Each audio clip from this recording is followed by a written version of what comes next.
I'm Margaret Johnson, 72, and I never thought my own son would look at me with such hatred. Your mom blocked my card. I can't even buy a closet. Those were the words that shattered my peaceful Thursday afternoon as my daughter-in-law Stephanie burst through my front door, mascara streaming down her face. Before I could process what was happening, my cell phone lit up with my son Thomas's name. When I answered, all I heard was, "How could you?" 10 minutes later, he stormed into my house. Little did they know, I had discovered their 30-year secret. Before I dive into this painful chapter of my family's story, I'd love to know where you're watching from today. Family drama seems to hit differently depending on where you were raised, doesn't it? If you've ever had to make a tough decision to protect the people you love, even when they hated you for it, hit that like button and subscribe. This journey took my family from the brink of destruction to a place I never thought we'd reach again. I've been a widow for 12 years now. My husband, Robert, passed away from a sudden heart attack at 62. We'd been married for 40, wonderful, though not perfect years. As a retired accountant, I've always been the financial compass of our family. Numbers made sense to me in a way people sometimes didn't, and Robert always joked that while he brought home the paycheck, I was the one who made it work for us.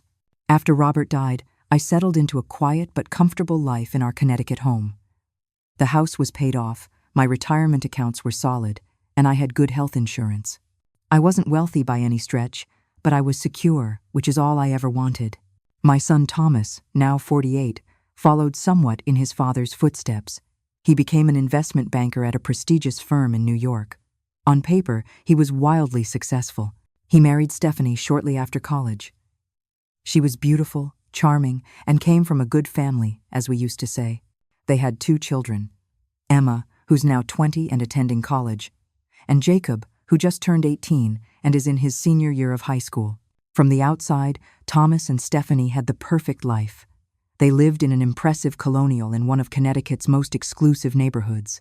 They drove luxury cars, took exotic vacations, and their social media accounts depicted a lifestyle magazine-worthy existence. Stephanie particularly enjoyed showcasing their life online, carefully curating images of their home renovations, designer clothes, and family gatherings that always looked flawless. I'd been instrumental in helping Thomas establish good credit when he was younger. When he was just starting his career, I added him as an authorized user on my accounts and later co-signed for his first major credit cards. As his financial situation improved, I remained a joint account holder on several accounts, though I stopped monitoring them years ago. I trusted Thomas completely with finances.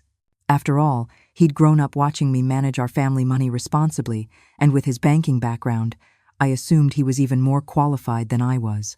The grandchildren were my greatest joy. Emma was studious and responsible, much like I had been at her age.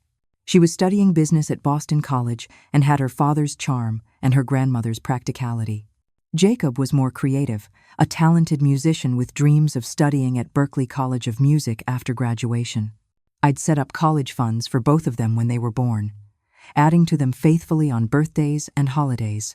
Our family gatherings typically revolved around holidays and special occasions.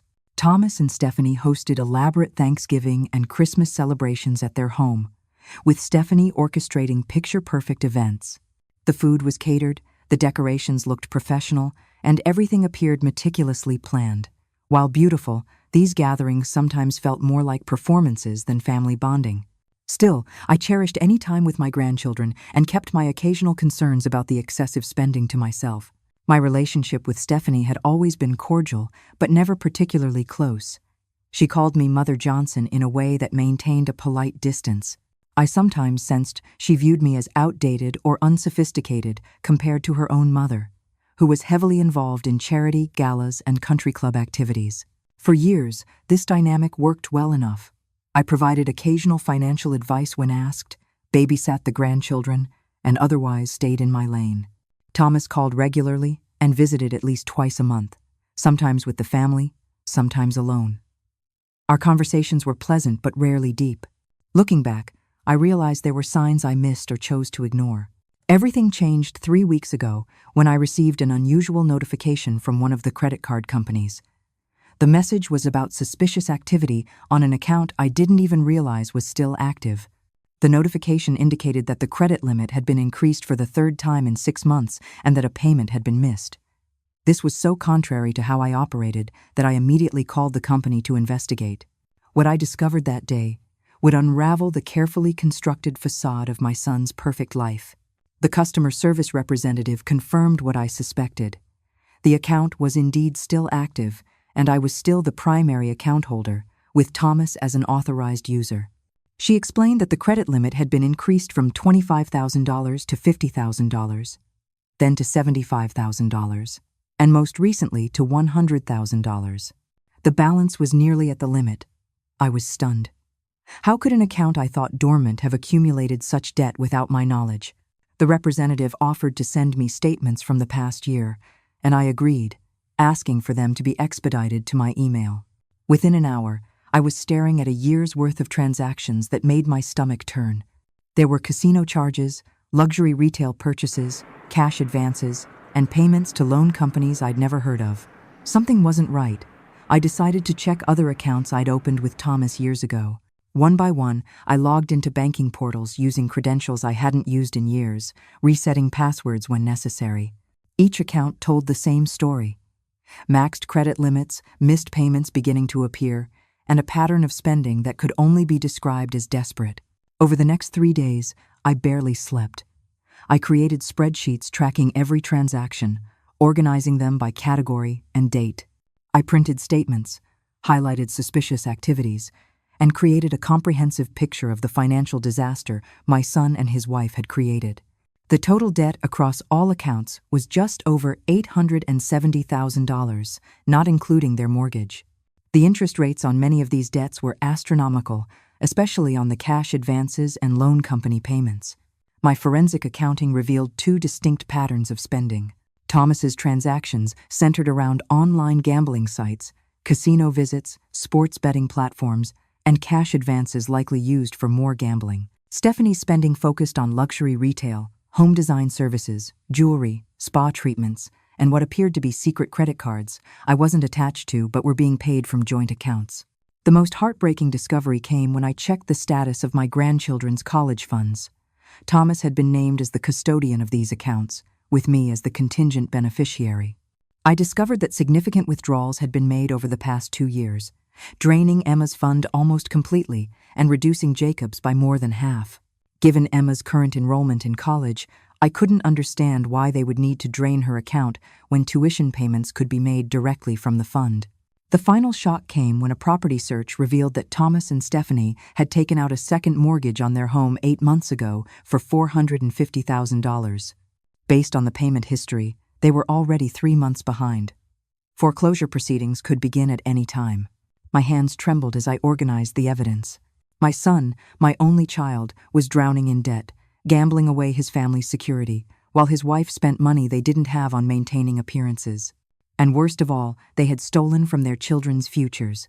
I sat at my kitchen table surrounded by papers, my reading glasses perched on my nose, and wept. How had I missed this? What had happened to the responsible young man I raised? I felt a crushing guilt.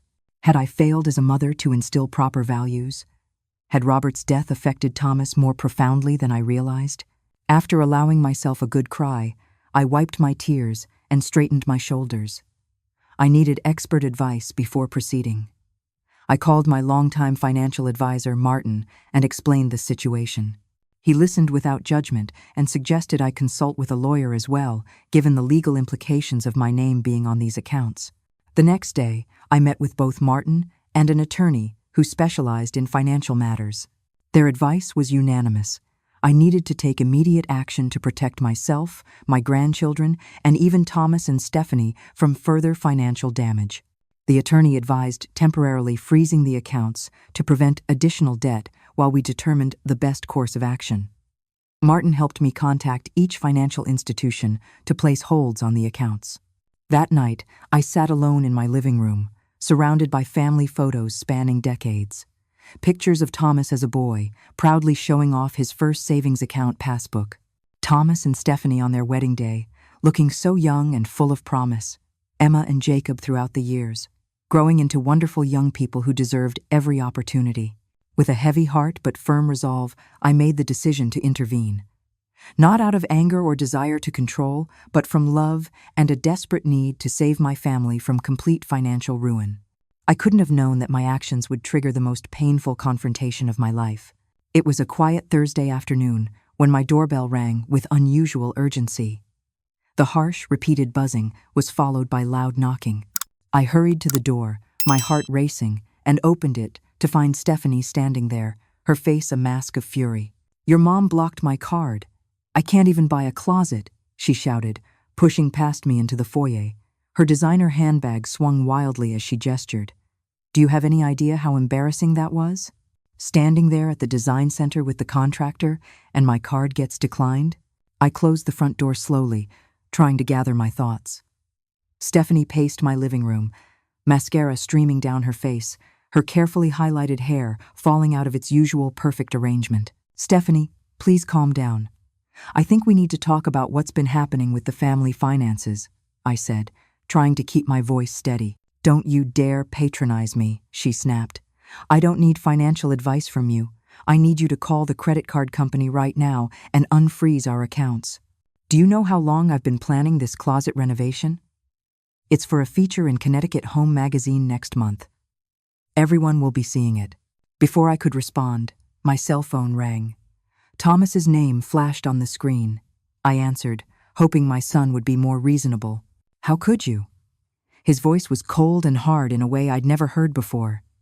"Mom, what gives you the right to meddle in our finances?" Stephanie just called me in tears. "Thomas, I need to explain. I've discovered some very concerning things about your financial situation," I began.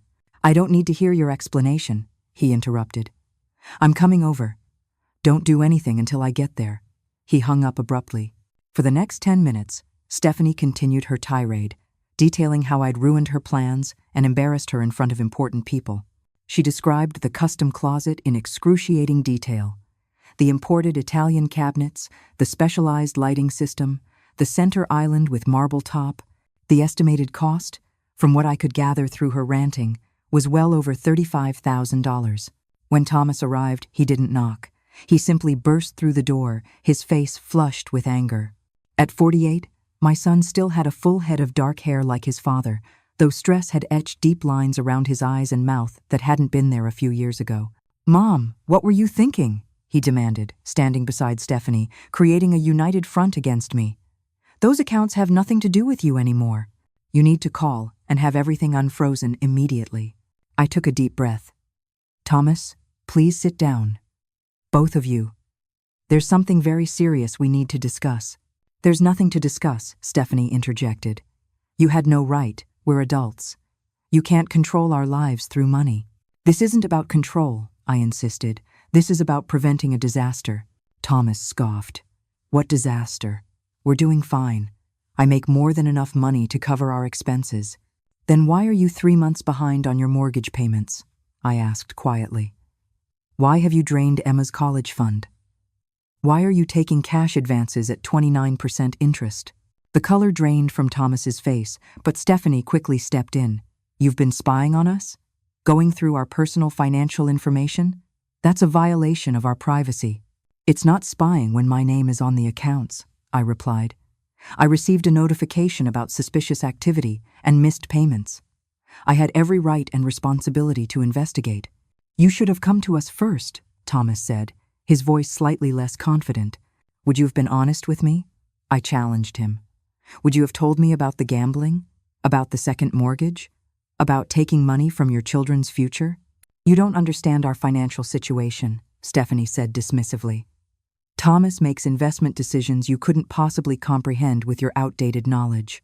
"Is gambling on sports an investment strategy they're teaching at banks these days?" I asked, my patience wearing thin. Thomas stepped forward. "That's recreational. A hobby. It has nothing to do with our finances. Recreational hobbies don't cost $15,000 in a weekend," I countered, retrieving one of my many spreadsheets. "Here's the evidence, Thomas. Every transaction, categorized and dated. This isn't an investment strategy. This is an addiction." "How dare you?" Stephanie exclaimed. "My husband works 80-hour weeks to provide for this family. If he needs to blow off steam occasionally, he's earned that right." I turned to her. And what about you, Stephanie?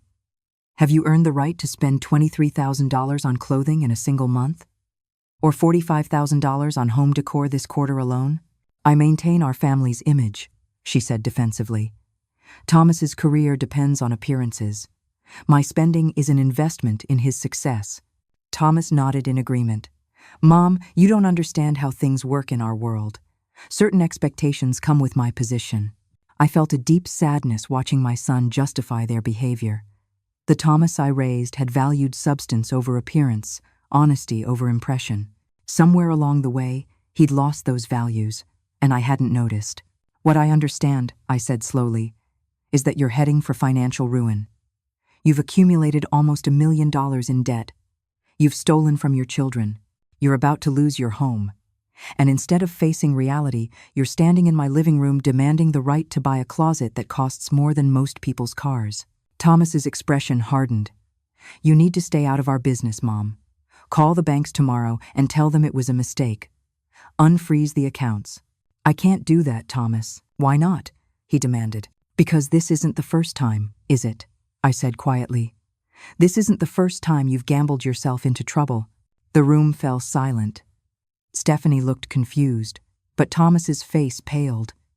He knew exactly what I was referring to. What is she talking about, Thomas? Stephanie asked. I rose slowly from my chair and walked to the antique secretary desk in the corner of my living room. From the bottom drawer, I retrieved a faded manila envelope I'd kept for 30 years. You never told her, did you? I asked my son. Thomas swallowed hard. Mom, that's ancient history. It has nothing to do with our current situation. I think it has everything to do with it, I countered, opening the envelope. Stephanie, did you know that when Thomas was in college, he accumulated $62,000 in gambling debts to some very dangerous people? Stephanie's perfectly plucked eyebrows shot up in surprise. What? I nodded. It was his junior year at Yale. He called me in the middle of the night, terrified. Men had threatened him, said they'd break his legs if he didn't pay. He was failing classes because he spent all his time at underground poker games instead of studying. Mom, stop, Thomas pleaded, but I couldn't stop now. The truth needed to come out, all of it. I mortgaged our house to pay off his debts, I continued. His father never knew. It was the only secret I ever kept from Robert. Thomas promised me that he'd never gamble again. He went to counseling, joined Gamblers Anonymous. He swore to me it was over. I turned to my son. But it wasn't over, was it? You just got better at hiding it.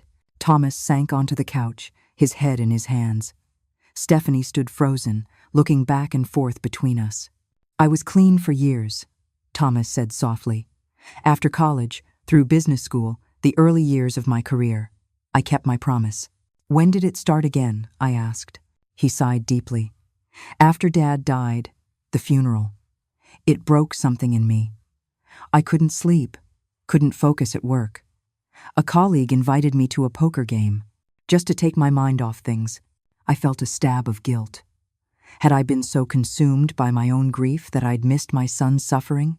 One game turned into two, then weekly games, then sports betting, online poker. Thomas's voice was hollow. I kept telling myself I could stop any time, that I was in control. But you weren't, I said gently. No, he admitted. I wasn't. Stephanie had been uncharacteristically quiet. Now she spoke, her voice unusually small. Why didn't you tell me? Thomas looked up at his wife. At first, there was nothing to tell. Then, when things got bad, I was ashamed. And then what? She demanded. Then I found out about your shopping, he said. The secret credit cards. The way you hid purchases in the house until I forgot they were new. We were both hiding things. Stephanie's face flushed. That's completely different. My spending is normal for women in our circle. Is it normal to have clothes in your closet with tags still on that you've never worn? Thomas challenged. Is it normal to order duplicates of the same item because you forgot you already bought it? I watched as they turned on each other. Years of mutual enabling transforming into mutual blame. At least my shopping doesn't put us at risk of having kneecaps broken, Stephanie snapped. No, it just puts us at risk of homelessness, Thomas retorted. I interrupted their bickering. Stop it, both of you. This isn't productive. I pulled out more documentation from the envelope. Thomas, these are records of cash withdrawals from Emma's college account. transfers to online gambling sites, evidence that you've been borrowing from loan sharks again. Next, I turned to Stephanie. And these are records of your shopping addiction. Secret credit cards in your maiden name. Bills sent to a P.O. box. Items returned for store credit to hide the spending from bank statements. They both stared at the papers, the evidence of their deception laid bare. "How did you find all this?" Thomas asked, his voice barely audible. "I'm an accountant, remember? Following money trails is what I do." I sat down across from them, but more importantly, I'm a mother. I know when something isn't right with my child. "So what now?" Stephanie asked. "You've frozen our accounts. You've dug up ancient history. You've invaded our privacy. What do you want from us?" I leaned forward, looking them both in the eyes. "I want to help you, both of you, but real help, not enabling. Not bailing you out so you can continue destroying yourselves and your family." Thomas looked up at me, and for a moment, I saw a glimmer of the little boy who used to run to me with skinned knees, trusting me to make everything better. "How bad is it, Mom? Really?" "It's bad, Thomas. Without immediate intervention, you'll lose the house within months. The credit card debt is crushing. The loans from questionable lenders are dangerous. And worst of all, you've compromised your children's futures." For the first time since entering my house, Stephanie seemed deflated, her anger replaced by fear. "What about Emma's tuition? How is she paying for college if her fund is gone?" "That's a conversation you need to have with your daughter," I said firmly. "But right now, we need to focus on stopping the bleeding." I could tell they were both overwhelmed. The protective walls of denial had crumbled, and reality was rushing in. Now was the time to present them with a path forward, however difficult it might be. I know many of you watching have faced similar moments of truth in your families. That instant when the secrets can't be hidden anymore, and you have to decide whether to enable or truly help someone you love. If you've been there, leave a comment below about how you handled it. The next part of our story was the hardest decision I've ever had to make as a mother. After a moment of heavy silence, I stood up and poured 3 glasses of water. I handed one to Thomas and one to Stephanie before sitting back down with my own. It was time to lay out my terms. "I'm willing to help you both," I began, "but only under specific conditions that are non-negotiable." Thomas nodded slightly, but Stephanie's posture remained rigid and defensive. "First," I continued, "both of you need professional help. Thomas, you'll enter a gambling addiction recovery program. Not just Gamblers Anonymous, though that's important too, but intensive therapy with someone who specializes in addiction." "Mom, I can't just take time off work for that," Thomas protested. "You'll make time," I said firmly, "because the alternative is losing everything, including your job when this all comes crashing down. Your firm won't look kindly on an investment banker who can't manage his own finances." I turned to Stephanie. "And you need help for shopping addiction. It's a real condition, and it requires real treatment." "Shopping addiction?" Stephanie scoffed. "That's ridiculous. I just appreciate quality things." "People who appreciate quality things don't hide purchases, lie about spending, or open secret credit cards," I countered. "This isn't about judgment, Stephanie. It's about recognizing destructive patterns." I pulled out a detailed financial plan I'd prepared with Martin's help. "Second condition. We implement this debt repayment strategy immediately. It includes selling assets, negotiating with creditors, and living on a strict budget until you're back on solid ground." Thomas took the papers and began scanning them, his banker's eyes quickly assessing the numbers. "You want us to sell the vacation property in the Berkshires?" he asked incredulously. "And Stephanie's car?" "Yes," I said simply. "The vacation home you've used twice in 3 years is a luxury you can no longer afford. And no one needs a $95,000 vehicle to drive to the grocery store." Stephanie's face flushed with anger. "That's my car. I'm not selling it." "Then you'll lose your primary residence instead," I said bluntly. "These aren't suggestions, Stephanie. These are mathematical necessities." I pulled out another document. Third condition. A new financial system with complete transparency.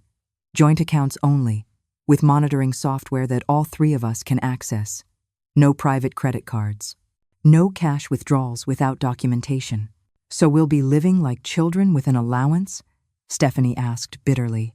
"No," I corrected her. "You'll be living like responsible adults who are rebuilding financial trust. There's a difference." Thomas was still reviewing the financial plan, his expression growing more sober with each page. These budget numbers are extremely tight, Mom.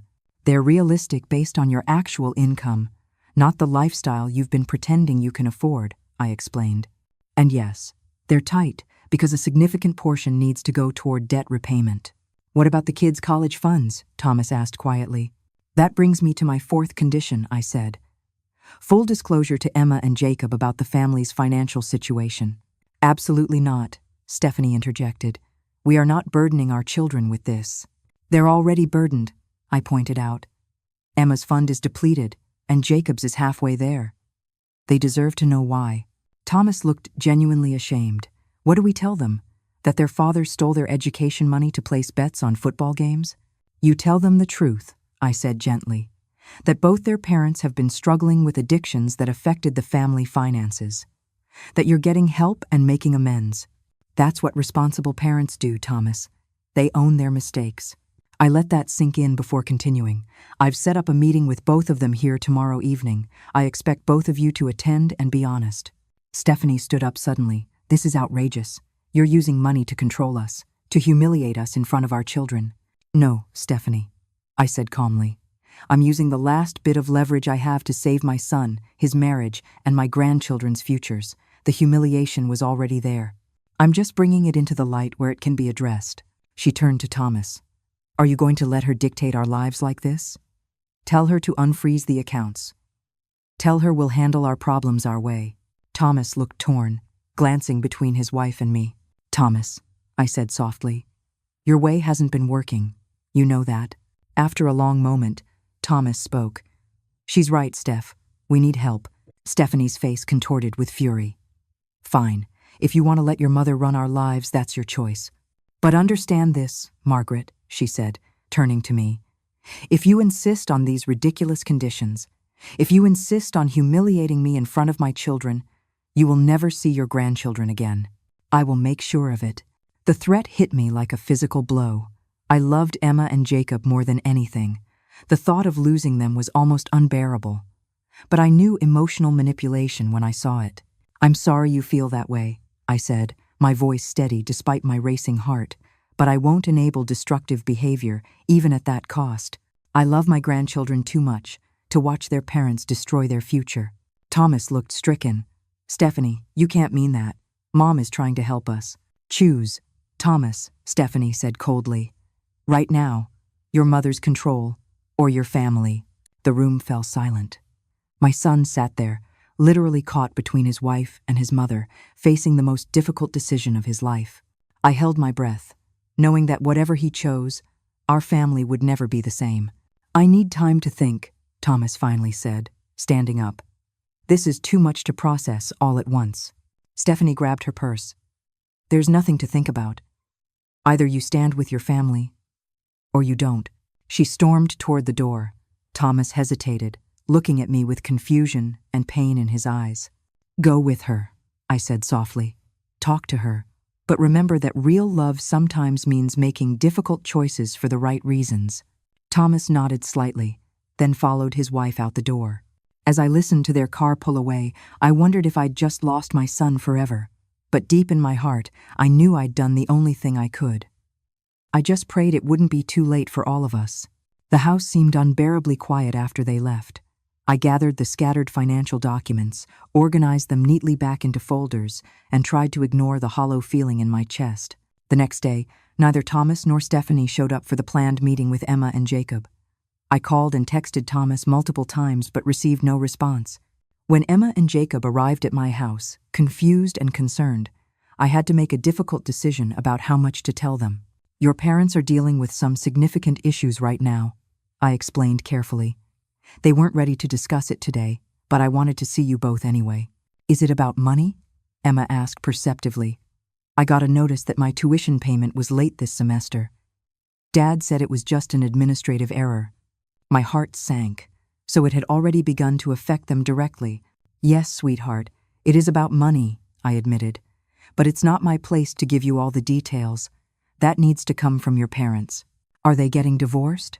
Jacob asked. His young face creased with worry. No, nothing like that, I assured him. though in truth I wasn't certain anymore. They're just facing some challenges they need to work through. I spent the evening with my grandchildren, trying to maintain some normalcy while avoiding their direct questions about their parents' situation. After they left, I called my sister Ellen, the only person I felt I could confide in completely. "You did the right thing, Maggie," Ellen assured me after I'd explained everything. Enabling them would only postpone the inevitable crash, and it would be worse then. "Then why do I feel so terrible?" I asked, tears finally breaking through. "Thomas won't even speak to me. Stephanie threatened to keep the grandchildren away. What if I've lost them all?" "You haven't lost anyone," Ellen said firmly. "You've just forced them to face reality, and reality is painful. Give them time." Time, however, seemed to stretch on endlessly. 2 weeks passed with complete silence from Thomas and Stephanie. My calls went unanswered. My texts received no reply. I drove by their house once just to reassure myself that they were still there and saw both their cars in the driveway, but I didn't have the courage to knock on the door. I worried constantly. Had Thomas returned to gambling? Had Stephanie continued her compulsive shopping? Were they falling deeper into the financial abyss, too proud or angry to accept help? The only contact I had with the family was through Jacob, who called me one evening, his voice low as if he didn't want to be overheard. "Grandma, what's going on? Mom and Dad are fighting all the time. Dad's been sleeping in the guest room, and Mom cries a lot, but gets angry if anyone asks what's wrong." "Oh, Jacob," I sighed, my heart breaking for my grandson. "I wish I could fix this for you. Is it because of you? Dad mentioned something about you freezing accounts or something." I chose my words carefully. "Your parents and I had a disagreement about financial matters. But what's happening now goes much deeper than that.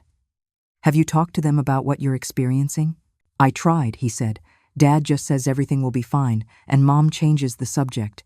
Emma thinks they're having money problems. She says her tuition check bounced, and the university financial aid office is threatening to drop her from classes." This was worse than I thought. "Jacob, please ask Emma to call me. I might be able to help with her tuition situation." "Okay, Grandma," he promised. "Just fix this, okay? Whatever it is." His plea stayed with me for days. Fix this. If only it were that simple. Emma did call me the next day, and I arranged to meet her for coffee away from both our homes. She was a poised young woman who had clearly inherited my practicality. When I explained that her college fund had been depleted and offered to pay her tuition directly until the situation was resolved, she didn't cry or rage. She simply nodded and asked insightful questions about what was happening with her parents. "They need professional help, don't they?" she asked. "Dad's gambling again, isn't he?" I was surprised by her perception. "You knew about his gambling?" "I found some betting slips in his home office when I was looking for a stapler last Christmas," she admitted. "And I've noticed Mom's shopping getting more compulsive. She has clothes in her closet with tags still on them. Sometimes she hides shopping bags in the trunk of her car." My heart ached for this young woman who had been silently observing her parents' destructive behaviors, carrying that knowledge alone. "I'm so sorry you've been dealing with this by yourself," I told her. "I didn't know what to do," Emma confessed. "I was afraid to confront them, afraid it would make things worse." "It's not your responsibility to fix your parents," I assured her.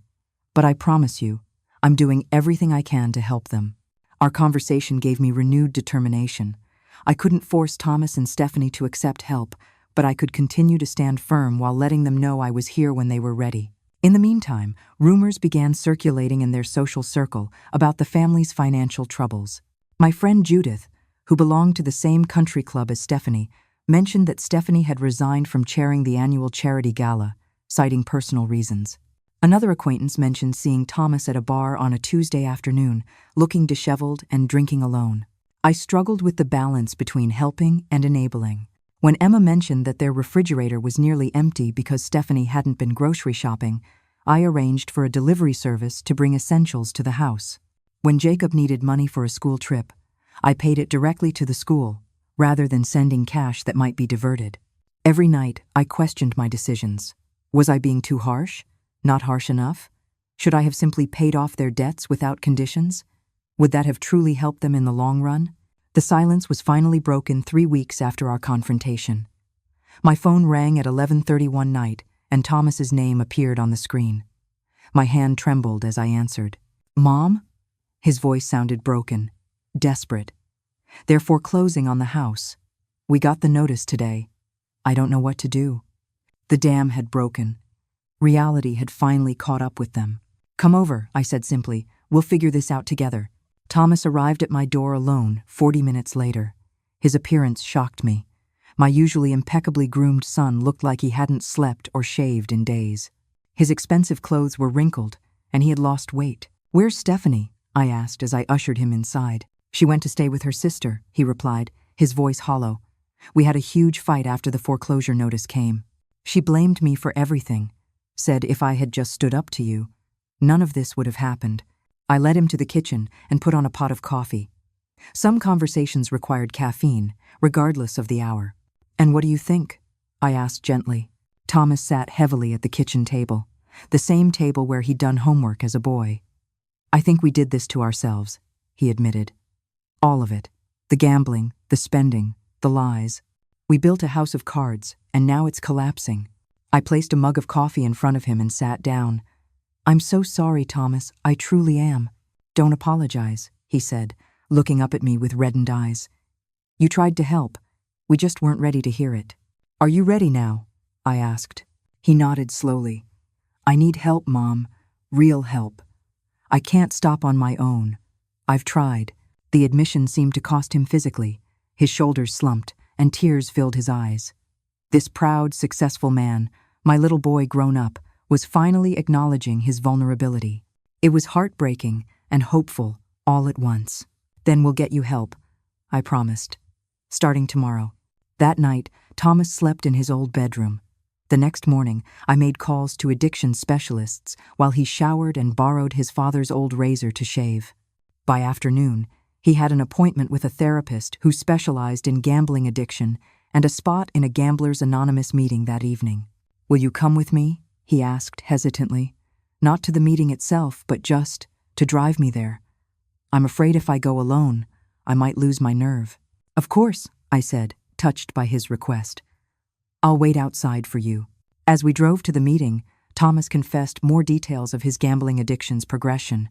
After his father's death, what started as occasional poker games had escalated to sports betting, then online gambling at all hours. He'd taken out loans to cover losses, then gambled more, trying to win enough to repay those loans. It's like there's a part of my brain that won't accept reality, he explained.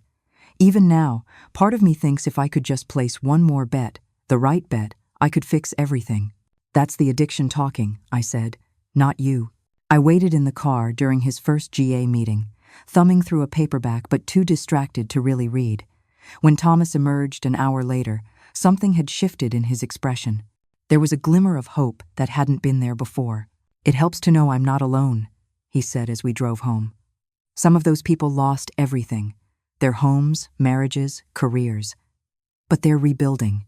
You can rebuild too, I assured him. The next step was more difficult. A family meeting with the children. Thomas called Emma and Jacob and asked them to meet us at my house the following day after school. I prepared simple refreshments and created a comfortable setting in the living room, wanting to make this difficult conversation as gentle as possible. Emma and Jacob arrived together, their faces tense with apprehension. When they saw their father sitting on my couch, Jacob rushed to hug him while Emma held back, her expression guarded. What's going on, Dad? She asked. Where's Mom? Your mother is staying with Aunt Claire for a while, Thomas explained. We're going through some challenges. Are you getting divorced? Jacob asked bluntly. No, Thomas said, though his voice lacked conviction. We're just taking some space while we work through some issues. I encouraged everyone to sit. Then Thomas began the difficult process of explaining the family's financial crisis and his gambling addiction. He was honest but age-appropriate, not burdening them with every detail, but giving them enough truth to understand the situation. The most important thing for both of you to know, he said, looking directly at his children, is that none of this is your fault. Your mom and I made bad decisions, and now we're facing the consequences. Emma's expression was hard to read. So our house is being foreclosed on? We're losing our home? Thomas nodded sadly. Yes. We'll need to find somewhere else to live. Somewhere more affordable. What about college? Jacob asked. I'm supposed to apply this fall. We'll figure it out, Thomas promised. "Your education is a priority. We may need to look at different options than we originally planned, but we'll make it work." "And Mom?" Emma asked. "Is she getting help too?" Thomas hesitated. "Your mother doesn't believe she has a problem. She thinks if I had managed our money better, her spending wouldn't have mattered." "That's not fair," Jacob said loyally. "It wasn't just you." "I appreciate that, buddy, but I did make the bigger mistakes," Thomas admitted. "The gambling, taking money from your college funds. Those were my choices. I watched with pride as my son took responsibility without making excuses. It was the first step toward real change." Emma had been quiet, but now she spoke up. "Grandma told me she'd help with tuition this semester. Is that still happening?" "Yes," I confirmed. "And we're working on a plan for future semesters too." The conversation continued for nearly 2 hours. There were tears, particularly from Jacob, who struggled to absorb the reality of losing his childhood home. There was anger, especially from Emma, who felt betrayed by her parents' poor choices. But by the end, there was also a fragile sense of unity, a family beginning to face reality together. Stephanie's absence was keenly felt. Thomas called her several times during the evening, hoping she would join the family discussion, but she didn't answer. It wasn't until the following week that she finally agreed to attend a therapy session, and only after Thomas made it clear that their marriage depended on it. I wasn't present for that first counseling appointment, but Thomas called me afterward, sounding cautiously optimistic. "She agreed to see a therapist about the shopping," he reported. "She still doesn't think it's an addiction, but she acknowledges it's a problem." "That's progress," I encouraged him. The weeks that followed were filled with small steps forward and occasional steps back. Thomas attended GA meetings faithfully and worked with his therapist. I helped him implement the financial plan, which included negotiating with creditors, selling assets, and creating a realistic budget. We managed to pause the foreclosure proceedings temporarily while exploring options for the house. Stephanie remained distant, participating minimally in the recovery process. She refused to move back home, saying she couldn't bear to live in a house they were losing anyway. She attended therapy sporadically and resisted the financial constraints of the recovery plan. The turning point for Stephanie came unexpectedly. She had agreed to meet Thomas at the family home to sort through possessions before the potential sale. I had offered to help and was organizing kitchen items when I heard the front door open. Stephanie's gasp echoed through the house. "What have you done?" I hurried to the foyer to find her staring in shock at the living room. Thomas had already begun the process of inventory and downsizing. Designer furniture was tagged for sale, artwork was carefully wrapped for auction, and the showcase room that had been featured in local magazines looked barren and impersonal. "We need to sell everything we can," Thomas explained gently, "to pay down the debt." Stephanie's face crumpled. "But this is our life. Everything we built." "No," Thomas said, taking her hands. "This is stuff. Our life is Emma and Jacob. Our life is each other, if you still want that. The rest is just things." Something seemed to break in Stephanie at that moment. She sank onto the one remaining sofa and began to sob, deep, wrenching cries that seemed to come from her very core. I started to leave the room to give them privacy, but Stephanie looked up and said, "Please stay, Mother Johnson. I think I need to say something to you." I sat down tentatively across from her. "I've been so awful to you," she said through tears. "Blaming you, threatening to keep the kids from you. You were just trying to help, and I couldn't see it." "You were scared," I said simply. "We all say things we don't mean when we're afraid." "I think I need help," she admitted, the words clearly difficult for her. "Real help, like Thomas is getting." It was the breakthrough we'd been hoping for. From that day forward, Stephanie became an active participant in the recovery process. She started attending therapy regularly, joined a support group for compulsive shoppers, and worked with Thomas and me on the financial recovery plan. The most surprising change was her attendance at the second family therapy session. Not only did she come, but she took responsibility for her role in the family crisis. "I was wrong," she told Emma and Jacob. "I prioritized appearances over reality. I taught you that what we owned was more important than who we were. And I'm so sorry." That session marked a true turning point for our family.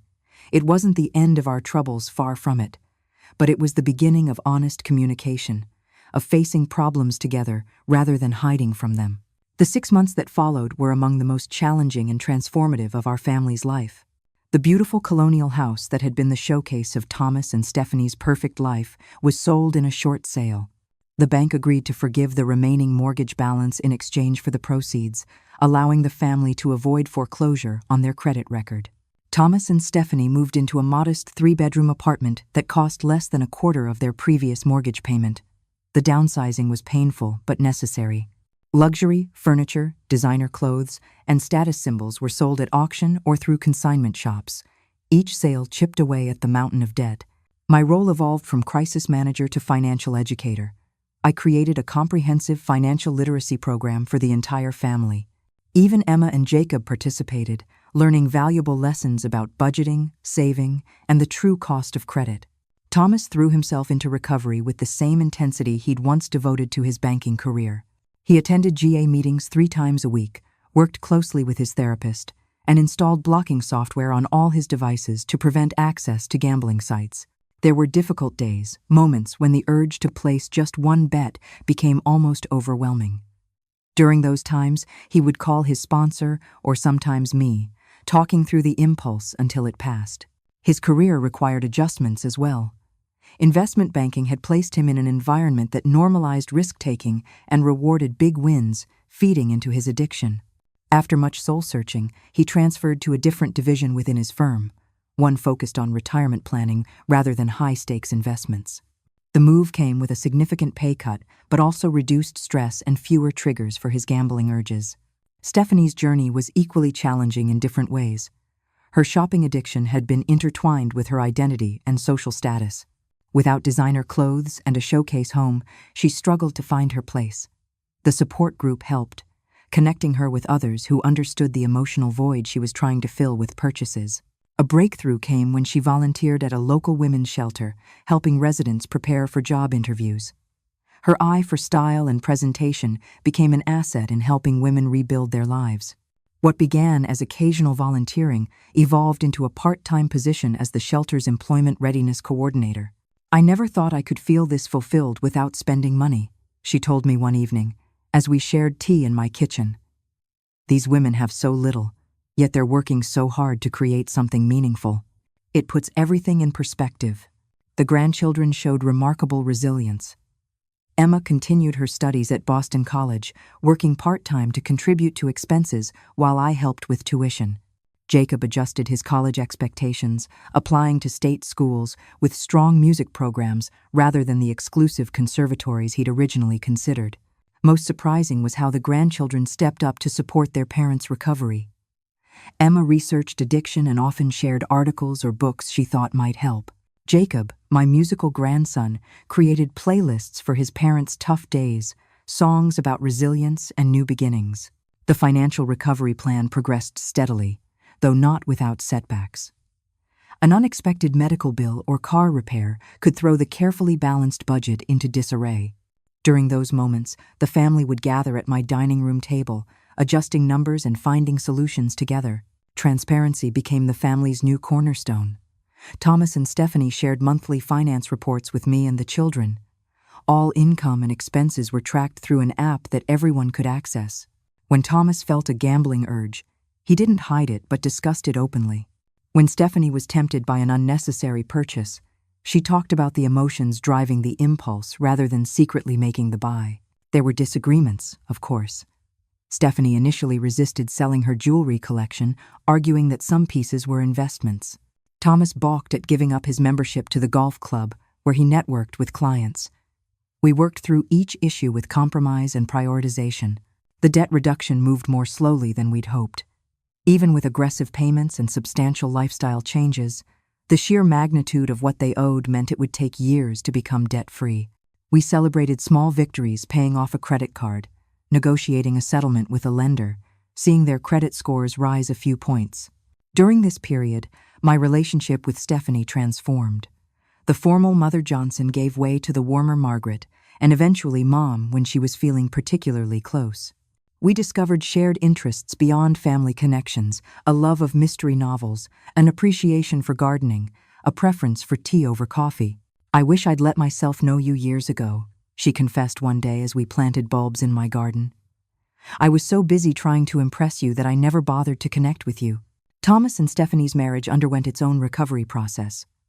The crisis had exposed deep fractures in their relationship: lack of honesty, mutual enabling, prioritizing appearances over substance. They committed to weekly couples therapy in addition to their individual treatment. "We're learning to be partners instead of accomplices," Thomas explained. "Before, we enabled each other's worst behaviors. Now we're trying to support each other's best selves." There were painful conversations about whether their marriage could survive. During one particularly difficult week, Stephanie temporarily moved back to her sister's house, overwhelmed by the changes and responsibilities. But she returned, and they continued the hard work of rebuilding trust and communication. Holiday celebrations took on new meaning. The previous Christmas had been an extravaganza of expensive gifts and elaborate decorations in their showcase home.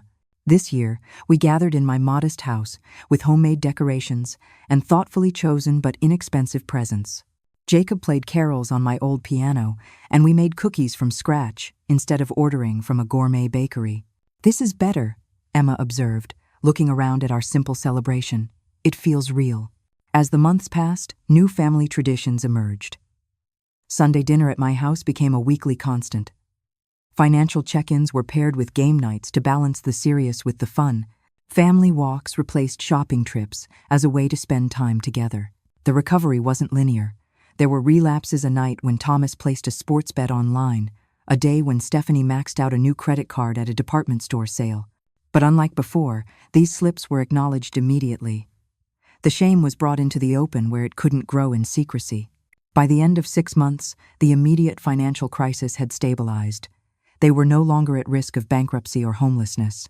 The massive debt remained, but it was being managed through structured payment plans rather than growing unchecked. Most importantly, Thomas and Stephanie were developing healthy coping mechanisms to replace the destructive ones that had nearly ruined them. "It's exhausting," Stephanie admitted during a quiet moment. "Recovery is so much harder than just giving in to the addiction was." "But worth it?" I asked. She looked across the room at Thomas, helping Jacob with a school project, their heads bent together in concentration. "Yes," she said softly. "Absolutely worth it. As I sit here in my sunroom, watching the spring flowers bloom in my garden, I can hardly believe it's been 2 years since that fateful day when Stephanie burst through my front door, furious about a blocked credit card. The journey from that moment to today has transformed our family in ways I never could have imagined." Thomas and Stephanie now live in a comfortable but modest townhouse they purchased after a year of disciplined saving. It's nothing like the showcase colonial they once owned, but it's filled with something their old house often lacked: genuine happiness. They've decorated it simply, focusing on comfort rather than impression, and have made a rule that nothing comes into the house unless something else goes out. "One in, one out," they call it, a simple principle that helps prevent accumulation. Thomas has been clean from gambling for 22 months. After his one relapse at the 6-month mark, he redoubled his commitment to recovery. He still attends GA meetings weekly and has become a sponsor to newcomers in the program. His career found unexpected new life when he developed a financial wellness program for his company, drawing on his personal experience to help colleagues avoid similar pitfalls. The irony isn't lost on any of us. The man who once nearly gambled away his family's security now teaches others about financial responsibility. Stephanie's transformation has been equally remarkable. What began as volunteer work at the women's shelter evolved into a full-time position as their program director. She discovered that her organizational skills and eye for presentation, once channeled into creating the perfect image, were valuable tools for helping women rebuild their lives. The shopping addiction that once consumed her has been replaced by a passion for minimalism. She hosts workshops on finding freedom through less and recently started a small side business helping others declutter their homes and lives. Their marriage, which once seemed unlikely to survive, has found new footing. They still attend couples therapy monthly, not because they're in crisis, but because they value the communication skills it helps them maintain. They've learned to be honest about their struggles, to support without enabling, and to prioritize connection over appearance. "We almost lost everything trying to look perfect," Stephanie told me recently. "Now we're happier being imperfect together." Emma graduated from Boston College last spring with minimal student loan debt, thanks to her own hard work and some help from me. She accepted a job with a nonprofit that teaches financial literacy to high school students, a career choice clearly influenced by her family's experience. She often calls me to discuss investment strategies or retirement planning concepts, continuing the financial education we began during the crisis. Jacob is thriving at State University's music program, having discovered that talent and dedication matter more than a prestigious conservatory name. He's formed a jazz quartet that performs at local venues, and I never miss their shows when they play nearby. The money that would have gone to an expensive private college is instead being saved for a quality instrument that will serve him throughout his career. The family's financial situation, while not completely resolved, is stable and improving. About 60% of the debt has been paid off, with structured plans in place for the remainder. Thomas and Stephanie live on a careful budget that allows for some small pleasures, but prioritizes debt repayment and saving. They've become almost zealous about teaching others the lessons they learned so painfully. Our family dynamics have shifted in beautiful ways. The artificial formality that once characterized our gatherings has given way to genuine warmth and honesty. Sunday dinners at my house remain a constant, but now they're filled with real conversation rather than careful performances of perfection. We discuss challenges openly, celebrate victories authentically, and support each other through difficulties. My relationship with Stephanie has blossomed into a true mother-daughter bond, something I never thought possible during those years of polite distance. She calls me for advice, shares her daily triumphs and struggles, and treats my home as an extension of her own. Last Mother's Day, she gave me a handmade card that simply said, "Thank you for saving us from ourselves." I keep it on my bedside table and read it whenever I question whether I did the right thing. Thomas and I have reclaimed the closeness we had when he was young, before success and addiction created barriers between us. He calls me regularly, not out of obligation but genuine desire for connection. He's learned to be vulnerable without feeling diminished, to ask for help without shame. The experience has changed me too. At 74, I found a new purpose as a financial literacy advocate for seniors. I volunteer at the community center, helping older adults navigate financial decisions and avoid scams. My accounting background combined with our family's experience gives me a unique perspective that seems to resonate with others facing their own challenges. The road hasn't been perfectly smooth. There have been difficult days, heated arguments, and moments of doubt. Recovery is not a destination but a daily choice, and both Thomas and Stephanie work at it constantly. The massive debt, while reduced, still casts a shadow over their financial future. The consequences of their past choices will affect them for years to come. But when I look at my family, now gathered around my dining table, laughing authentically, sharing honestly, I know the intervention was worth every painful moment. Sometimes true love means risking, being hated to help someone find their way back to themselves. Sometimes family loyalty means standing firm rather than enabling destruction. That day when I froze the credit cards and confronted the addiction wasn't just about money, it was about values, truth, and the courage to face reality even when it hurts. The blocked credit card that prevented Stephanie from buying an extravagant closet ultimately opened the door to something far more valuable. A genuine family connection built on honesty rather than appearance. As we've rebuilt our family, I've come to believe that sometimes the most loving thing we can do is set boundaries, even when they cause pain. Sometimes the greatest gift we can give is the truth, even when it isn't wanted. And sometimes family karma works in mysterious ways, transforming our greatest challenges into our most profound blessings. Have you ever had to make a difficult choice to help someone you love, even when they couldn't see it was for their own good? I'd love to hear your stories in the comments below. If this family's journey resonated with you, please hit the like button and subscribe to hear more real-life stories of family transformation. Thank you for spending this time with me today. And remember that sometimes the most painful truths lead to the most beautiful healing. Until next time, this is Margaret Johnson, wishing you courage in your own family journeys.